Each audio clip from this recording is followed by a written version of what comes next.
What is up, everyone? I am the Reverend of Rock Corby, and you've reached the Reverend of Rock YouTube channel. I hope everyone had an incredible Thanksgiving this past week. I know that I am still stuffed, and it has nothing to do with the Ozempic that I'm taking. But man, I had so much food. And, I had the turkey, and I had the stuffing, and I had the potatoes.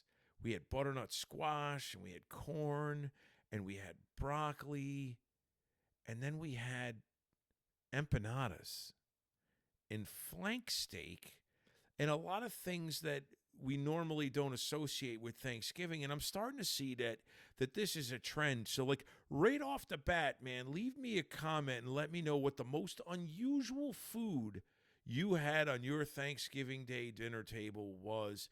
And was it a plus or was it a minus? Red meat is always a plus in my household. So for that, I was very thankful. I was also thankful for the gift of music, because music brings everybody together. Man, we got a new president again. Well, it's an old new president, and I'm sure the chaos is going to ensue. And we're not going to feed into any of that because, quite frankly, I only care about smiles being on people's faces. Music makes me smile. So coming up today, we got not one, not two, not three, but 4 show reviews coming up. We'll get to those. We also have a new bit, a spinoff of Rev Rates Anything called Rev Rates Anything After Dark. And we're going to be doing Metallica's Bourbon Blackened, and we'll find out if that was good or not. We got a new pick 3, and we got some other stuff coming up. So buckle up, get ready to go. We're going to get into our first show review. We're going to start with a clip from the Horns for Hearts benefit show to benefit mental health. Big cause. This is Defiant. Check it out. When I was young, they said that I could be anything. But then I saw right through their lies and despite everything. All their monsters and their places of fire. Won't you follow me? I don't want to see no reason to see all the things you mean.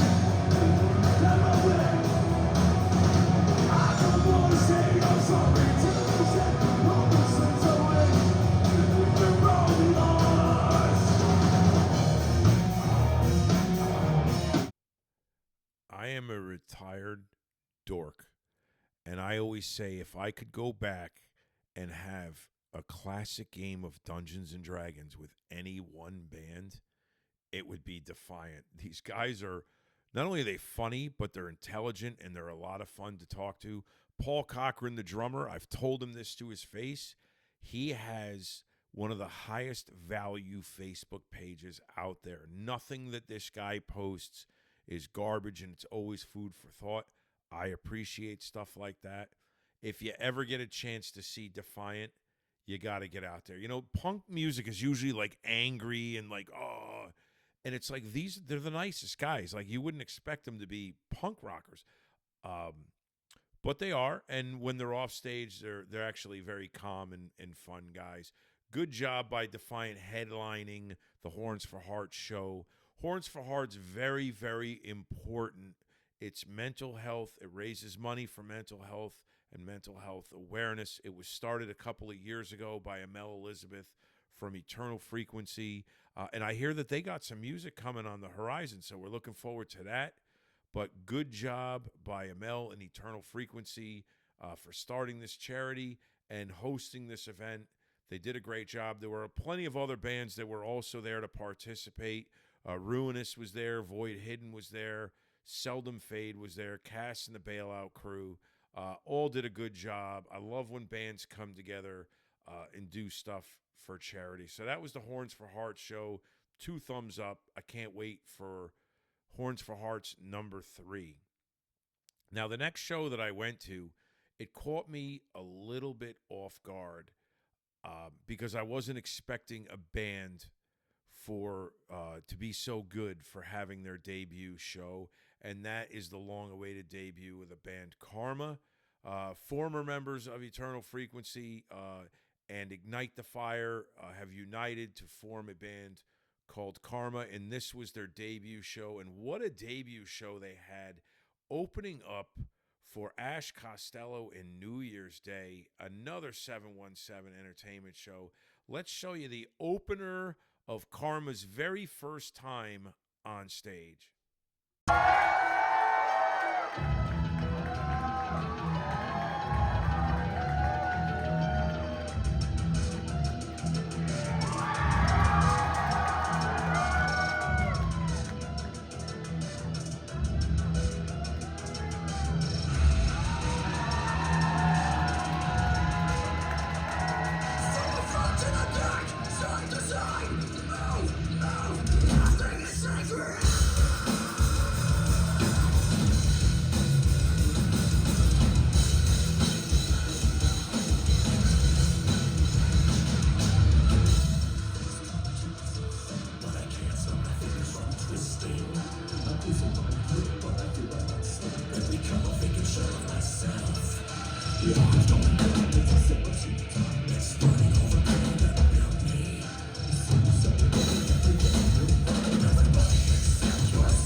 That was the debut of Karma. Oh my God. Love the energy.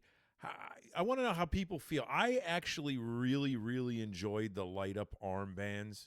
And not just because the band gave one to my son. I kind of like, it shows us a solidarity. Like, some people don't like the gimmicks. I thought it was great. I thought it worked for them. It works with their style of music. Jack Garecki's got a great voice, great stage presence. And I like the fact that the band has two singers. Like Mike Nelson does a lot of the, what do they call that? The extreme vocals, I guess, screaming. But I love the band. To show up on your first show, opening up for a band like New Year's Day, Gotta Be Nerves, Gotta Be Butterflies. They knocked it out of the park. And after them was a band that I wasn't familiar with, called Lilac.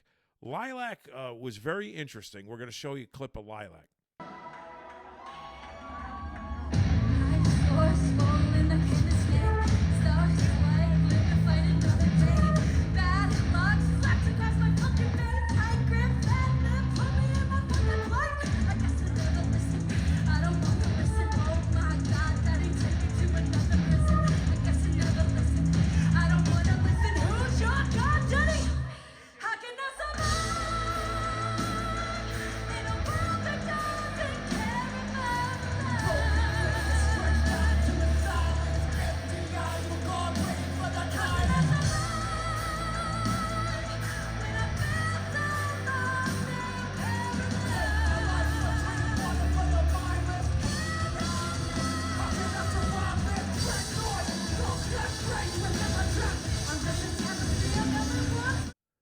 So that was Lilac. I enjoyed them quite a bit. I do like the two-singer dynamic.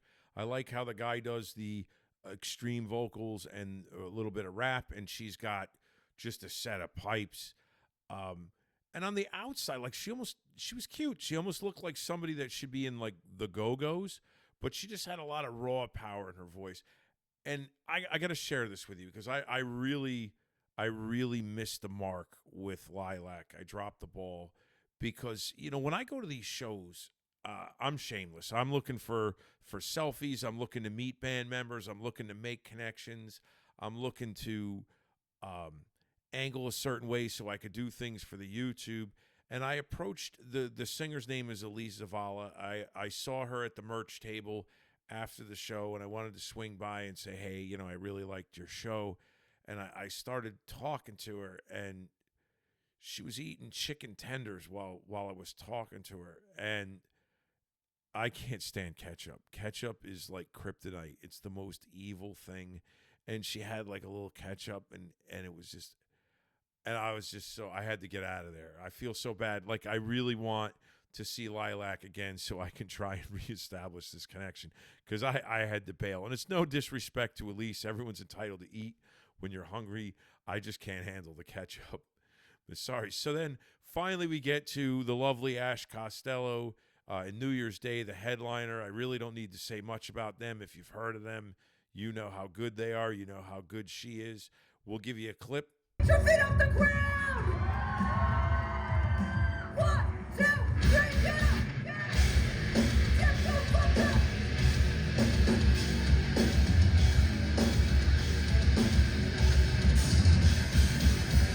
Who died and made you king? Who crowned you anything? Even gods rise and fall when they think they know it all. It's easy of stones, not high up on the throne. Will you tell me what to be? We can't see all of me. I am the villain and the hero. I want to love my hero. That's why it's all us. I'll be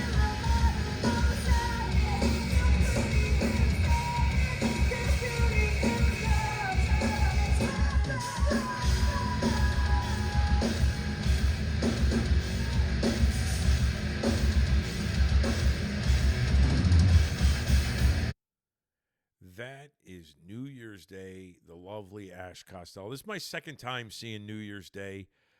Both times they were good. I liked them better in the smaller venue, but I tend to enjoy smaller venues more. So when you get a chance to see an artist of this caliber in a small venue, it's usually a must-see show. Now, there's two things that I want to say about Ash Costello that I really, really liked. And that was, one, I didn't get a chance to meet her. I didn't like that part of it. I wish I got a chance to meet her. But she was not accessible, and she wasn't out. And then she went live on Instagram a few days later, and she was talking about how she doesn't, she wants to come out and meet the fans, but she doesn't out of respect for those people that have paid for VIPs. And I agree with that, even though in this particular case, I got the short end of the stick.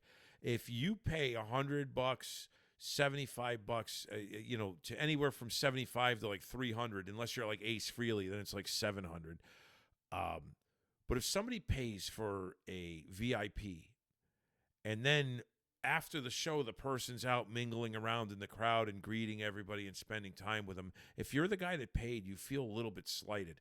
So I actually give her props for recognizing that and respecting the people that are really supporting you financially, because these VIPs and merch sales, this is where they make their money. They don't make money on music anymore, releasing the singles. So kudos to Ash for that. And the second thing I got to say about her is I follow her on Instagram, and she goes live all the time. So she does share quite a bit of what's going on with her, both personal and professional. And she's accessible to her fans that way. But man, I got to tell you, I've read some of the scrolls that come up in her Instagrams, her live Instagrams, and there are some people that are just downright pigs. And she handles that she just blows it off. Like, she just doesn't give it any attention. She doesn't give any credence. She doesn't get pouty about it. It's almost like it goes with the territory. She's a professional. So New Year's Day, they've been around a while. They're starting to gain a lot of momentum with the resurgence of metal music. So you get a chance to see New Year's Day. It's definitely worth the money. Great job on New Year's Day. Okay, that's 2 show reviews in the books. Why don't we break things up a little bit, and we'll get to this week's episode of Rev Rates Anything. Well, it's not just Rev Rates Anything. It's the first Rev Rates Anything After Dark.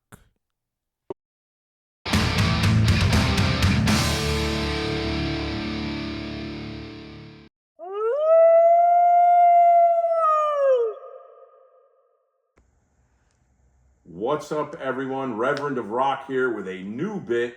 It's not Rev Rates Anything, it's Rev Rates Anything After Dark. And the reason it's After Dark is because we're going to be doing things for 21 and over. And in this week's episode, we're going to be trying Metallica's Blackened Bourbon. It comes in this nice felt bag. Looks like a good quality item here. Not sure what the retail is. Bottle looks pretty good. You can get a zoom in. Now, first thing we rate is ease of entry. Seems a little bit challenging to open it so far. I guess you got to peel it or something. Not liking the time it takes to open it, but it could be me too. I might just be... Oh, I think I got the hang of it now. I think. Here we go. All right, so it took us, 25 seconds or so to open it.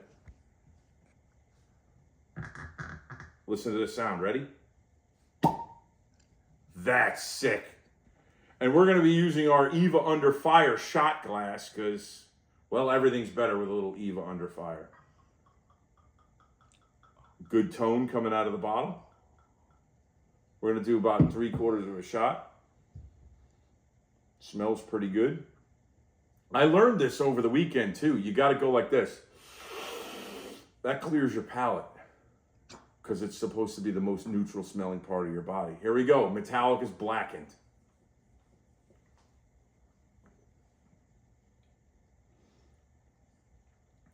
It's kind of harsh. Not bad. Burns a little going down, but it is whiskey.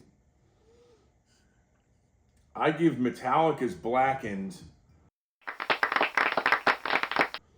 we'll give it 4 roars. Good taste, a little bit harsh. Anyway, thank you for watching this week's episode of Rev Rates Anything After Dark. Go and get yourself a bottle of Blackened if you're a Metallica fan. If you're not a Metallica fan, you'll be fine with Jack.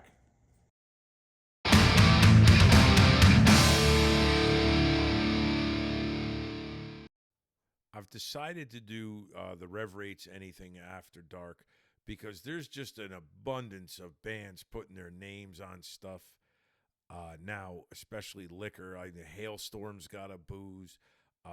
Love Drafts always puts out signature stuff. So, like, we're going to do an Art of Deception beer coming up in the coming weeks. So I figured it was just a good idea. Now, you know what you may be thinking, the Reverend of Rock. Wait, yes, I'm a real reverend, and yes, I think it's okay to have a shot of Jack Daniels or whatever whiskey you like, or have a cold beer. Just don't be a degenerate drunk. Don't get behind the wheel.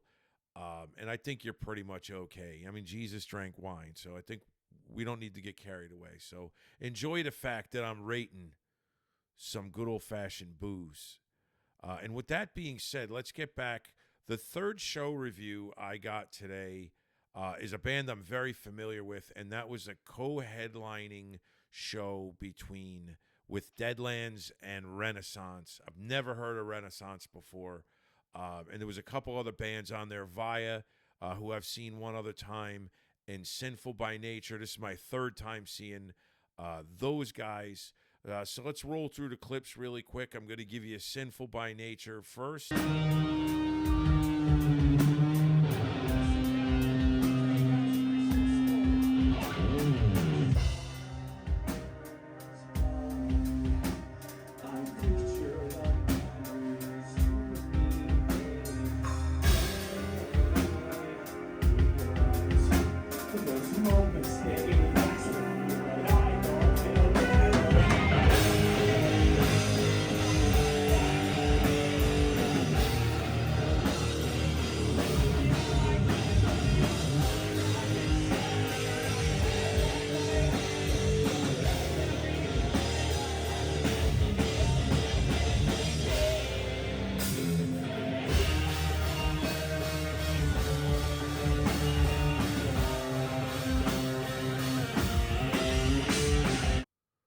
That was Sinful by Nature, opening up the whole show. I have to be honest, they're normally a little bit heavy for me. Great group of guys. I love spending time with them. They're very good to JMO, my son, if you go back to the old days of the Average Joe and JMO show. But Sinful Night by Nature is a very hardworking band. They take a lot of shows, but a great way to get the show started. Up next was Via. Via's a little bit interesting. Via's got a female singer. She's got almost like a Debbie Harry kind of sound to her, and a great stage presence. Check out the clip from Via.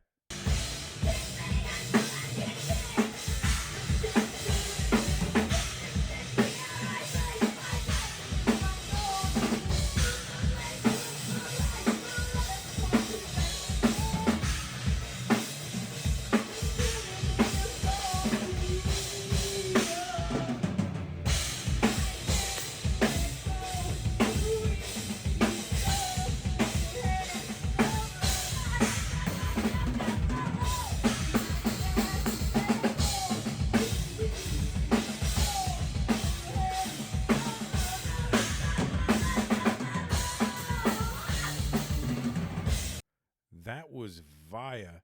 You know, at some of these shows, I understand that the sound quality on a lot of these clips isn't good. That's because I try to get right up in the front because I want to be immersed in the experience, and I kind of want to, like Steve Irwin style, I want to bring you guys with me so you can kind of get a feel of what it's like to be right up there. And at some of these shows, what I'm really looking for on some of these more local bands and look are stage presence, like how are they interacting with the crowd. You could always get better on the instrument, but some of these things, like stage presence and look and those types of things, are natural.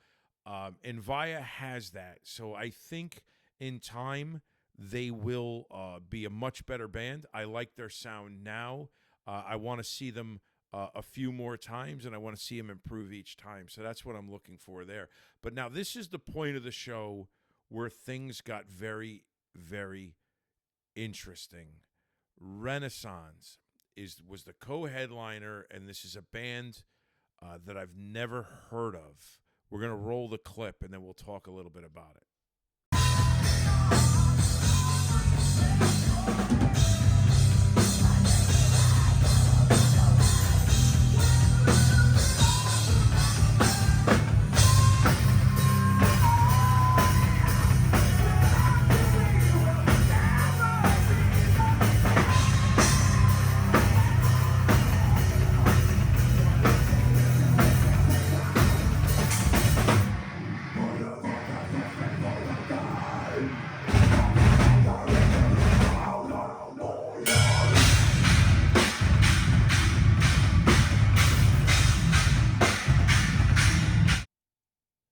That is Renaissance. Now, I knew nothing about them coming into the evening, and we actually met the singer Dave Benitez out front before we even got into the venue, and he is like the kindest, most soft-spoken guy that I've ever met. Just really nice dude. He talked to us for about 5 or 10 minutes. I was introduced to him. And then he gets inside, and when they take the stage a couple hours later, he turns into a freaking monster. Now, I absolutely love this band. This is now officially the heaviest band that's like in my top list. Because I like the element of the fact that the guy can actually sing too. It's not all screaming. Very, very good stage. In fact, the only person that I think rivals Dave Benitez in stage presence is maybe Johannes Eckerstrom from Avatar. The guy's on that level. Now, this is their like first major tour. And this is their first album, but the guy has been around a while. He is an extreme vocal coach, and he's worked with all kinds of people that everyone's heard of, like Motionless in White and Ice Nine Kills and that such. And he clearly knows what he's doing. I love the fact that when we chatted with him again after the show, he believes in his music. He believes in himself. He knows what he's doing, but he doesn't talk down to anybody. He sounds very intelligent, well-spoken. He didn't seem like he was wasted. This band is going to take off like a rocket. If you like heavy music, Renaissance is a band that you definitely want to check out. And I will see these guys anytime they're in the area. Great dudes, great band, Renaissance. Definitely check them out. And then that brings us to the headliner and the lovely Casey Carlson. We are very familiar with her. She has been very kind to us over the past few years. I'm going to roll a bunch of clips and a compilation for you. Check it out.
That gives you a little taste of what it's like to be up close and personal at a Deadlands show. This band's energy is incredible. They are so ferocious when they are on stage. And it's really funny because when the show's over and they are off stage, they are the sweetest people. And Casey will notoriously be at the venue until 3 o'clock in the morning talking to every fan. She does not shortchange you. You don't feel like she's hurrying you along. It's very important for her to meet fans. And for that, I'm very thankful. This is our 4th time seeing them, and she also is the vocalist for Nita Strauss, and we've seen her with Nita as well. If you noticed, in one of the clips, you can see my son on stage. Now, I have to take a moment of liberty really quick because this was really touching to me, is that this is the Deadlands' first national headline tour. Show and this tour was a big deal for them, and this was the last stop on that tour. This is a show that is kind of like a finale, and they still took a few minutes to let my son come on stage and share the stage. And this is somebody that he really looks up to and has for a long time. The access that they give you, it wasn't like this when I was young. But I was really moved, and I like to support good people. You want to support a good band and you like heavy music, Deadlands should be right at the top of your list. Now, and the other thing that was exciting was we were talking about Renaissance before. When the singer of Renaissance joined Casey on stage, and I didn't have that in the clip, and they did like a collaboration song together, I don't know that I was more excited about a live collaboration. That's how much I enjoyed this show. So definitely Deadlands, Renaissance, both 2 huge thumbs up. Now, I have one more show review to do, Steel Panther. We're going to get to that. But first, let's do our pick 3 this week and talk about that real quick. So I made a mistake, wound up on the floor with something inside my veins. Baby, I have no place, it keeps me warm. Belly up, let me save my child. Stand your fear, it bothers me the break when we were good. Select yourself, you spoke on my behalf enough, but now we are invincible. Let me show you something you don't know. Together we are.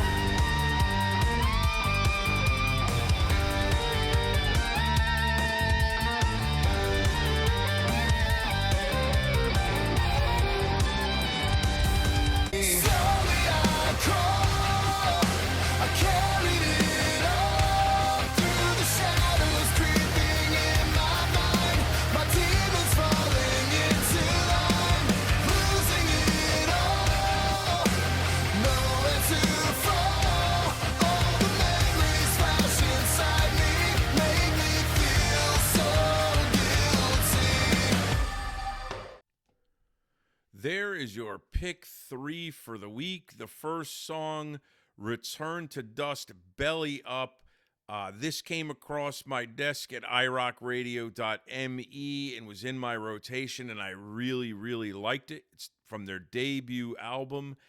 Out of California, they are. And I wanted to throw that in the pick 3 because they're going to be playing in a couple of weeks in Clifton, New Jersey, and I'll be hanging out at that show for sure. If you want to come down and check out Return to Dust with me. The second song, full disclosure, came across my Instagram algorithm. It's Golden Salt out of Italy. Now, I love bands like this. I mean, this is a different kind of band, but I love the whole violin in the, with the rock guitar. And these girls had a really interesting vibe. The vocals were a little dicey to me. I don't really... I like the instrumental stuff a little bit more, but still, nonetheless, a very interesting band, and I wanted to throw that up there. And my final one was Seldom Fade, band out of Ohio. They've been around for a little while, but they have really asserted themselves with their new album and their new stuff, and that's All the Memories. Great sounding songs. So those are your pick 3, was Return to Dust, Golden Salt, Seldom Fade. Go check out their music. Give them some support. Okay, our final show review is Steel Panther. Now, if you don't know about Steel Panther, they are a comedic heavy metal band. Their shtick is like the glam rock 80s, except like they sing about the partying and how things were in the 80s and sex and all these things, and it's like over the top. Now, what doesn't get lost is that this band is actually very musically talented, and the guitar player, who goes by the name of Satchel, despite the fact that he is very theatrically goofy, if that makes sense, played the single greatest guitar solo that I've ever heard. Now, I'm not saying he's the best guitar player I've ever heard. It was the best guitar solo I've ever heard. It was set up very nice. It was very nostalgic. It blended humor with skill and some elements of things that I've never seen before. He incorporated the kick drum while he was playing. I was very, very impressed.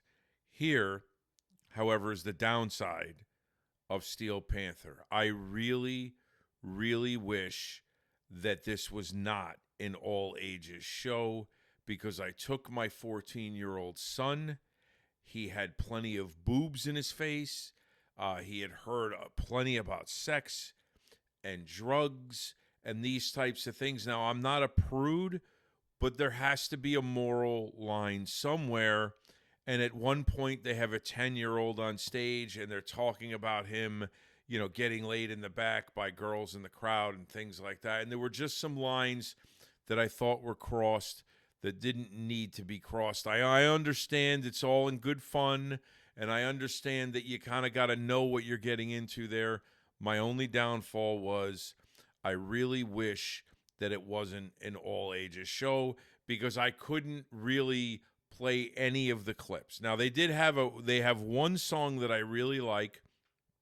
It's a little bit on edge, but it's a legitimately nostalgic song called 1987, where they're talking about other bands and what it was like. And that I was kind of impressed with, and it brought me back. I'm going to give you that clip right now.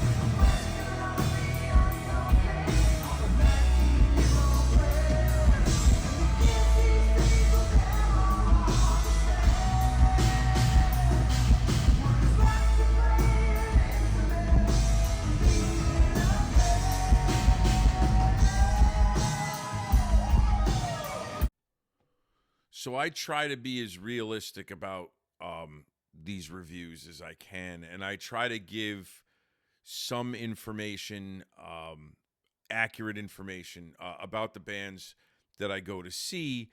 And Steel Panther is a very popular band, and I realize a lot of you have probably heard of them before, but if you haven't, see, I'm a real reverend, and there has to be a moral line somewhere. I'm not overly prude. I'm not one of these people that thinks that metal is the devil's music. Obviously, I wouldn't be having a YouTube about it. But, Steel Panther will do things like bring girls on stage to expose themselves. And also, they were talking about illicit sex acts with a 10-year-old kid. That's where they lost me. They got a kid out of the crowd. And then basically blew his head up and this and that. Now, he's part of the show. I know that because, his parents are in the front row screaming, this is his first concert, and he knows how to play guitar. And then they strap the guitar on this 10-year-old kid, and he's playing Van Halen, and the band joins in, and their timing is perfect. And nobody short of Jesus Christ would be able to play that good in the midst of that setting. But with that said, they do cross some lines. So you have to beware. Now, I will say this, and this is the part of it that surprised me in a very good way. They are as talented as any musicians that I've heard out there. So overall, the Steel Panther performance is great. These guys are polished musicians. But I made a mistake of going with my 14-year-old son. And if they could do one thing differently, this should not have been an all-ages show. And it's my fault for not doing my due diligence. That's the only thing. I don't think Steel Panther needs to go away. I think there's a place for him. But I do think that they either need to tone down some of the lines that they cross or make it a 21 and over show. That's all I'm saying. But with that being said, Steel Panther, great performance. All right, that's about all I got for you today. Got a busy week for shows, so the next episode is going to be packed with reviews as well. I can't wait for this one. I have